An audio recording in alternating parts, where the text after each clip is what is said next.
Blangkon, bincang langsung konsumen. Podcast seru ngobrol soal konsumen.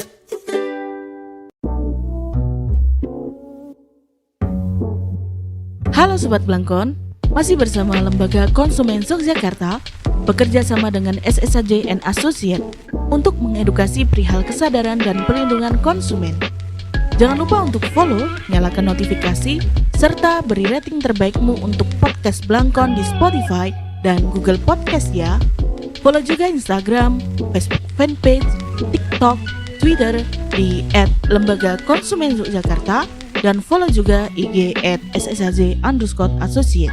25 Januari lalu kita memperingati bersama Hari Gizi Nasional. Hari Gizi Nasional menjadi pengingat untuk kita semua untuk sama-sama mewujudkan hak atas pangan dan gizi untuk diri kita sendiri maupun keluarga, terutama untuk anak-anak.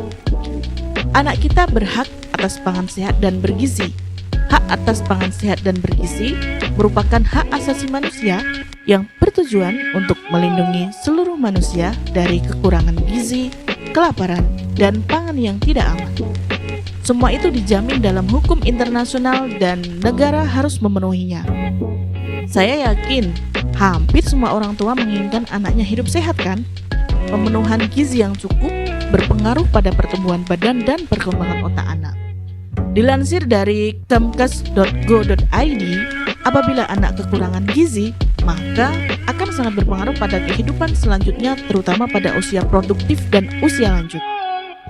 Pertama, akan mengalami peningkatan gangguan metabolik yang berujung pada penyakit tidak menular dan juga gangguan kognitif yang berpengaruh pada produktivitas di usia dewasa. Selama anak-anak sekolah, seringkali orang tua memiliki kesulitan dalam mengontrol makanan yang dikonsumsi anak. Banyak makanan jajan anak sekolah yang tidak memenuhi kebutuhan gizi dan bahkan mengandung bahan tambahan makanan berupa pemanis buatan, pengawet, dan pewarna buatan. Lalu, apa yang menyebabkan anak-anak suka jajan sembarangan? Dan apa saja yang bisa kita lakukan sebagai orang tua? Yuk kita simak podcast kali ini. Selama ini sudah banyak orang tua yang menyiapkan makanan untuk bekal anaknya ke sekolah. Tetapi, apakah hal tersebut lantas menghalangi anak untuk jajan? Ternyata tidak. Anak-anak masih saja membutuhkan uang untuk jajan di sekolah maupun di sekitar tempat tinggalnya. Padahal uang yang dibutuhkan untuk jajan anak-anak tidak sedikit loh. LKY pernah mengadakan diskusi dengan komunitas ibu-ibu di desa dan menemukan bahwa jajanan anak sekolah rata-rata sebesar Rp10.000 per hari. Sedangkan pengeluaran untuk makan keluarga antara Rp20.000 sampai Rp25.000 per hari. Artinya, pengeluaran keluarga untuk jajan anak hampir 50% dari pengeluaran pangan harian. Sebenarnya banyak faktor yang mendorong anak untuk jajan. Di antaranya, jiwa ingin mencoba pada anak yang tinggi. Kemudian, meniru keluarga di rumah yang memiliki kebiasaan jajan. Lalu, menu makanan di rumah tidak menarik dan tidak ada camilan di rumah.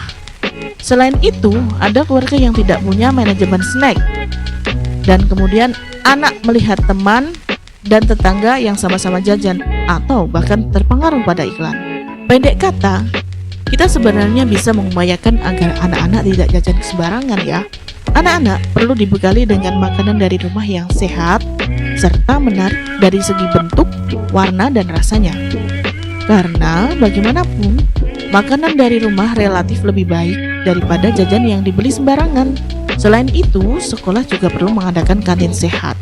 Kantin sekolah yang menjual makanan sehat tentunya akan lebih mudah dikontrol daripada makanan pedagang keliling. Di sisi lain, pemerintah seharusnya lebih optimal melakukan pengawasan terhadap makanan yang beredar maupun proses produksinya. Sekian episode kali ini, pantengin terus episode seru dari podcast Blangkon lainnya. Aku, Fani, dan segenap kru Lembaga Konsumen Yogyakarta bekerja sama dengan SSAJ and Associate pamit dulu ya. Bye. Terima kasih telah mendengarkan Blangkon, bincang langsung konsumen. Nantikan episode selanjutnya.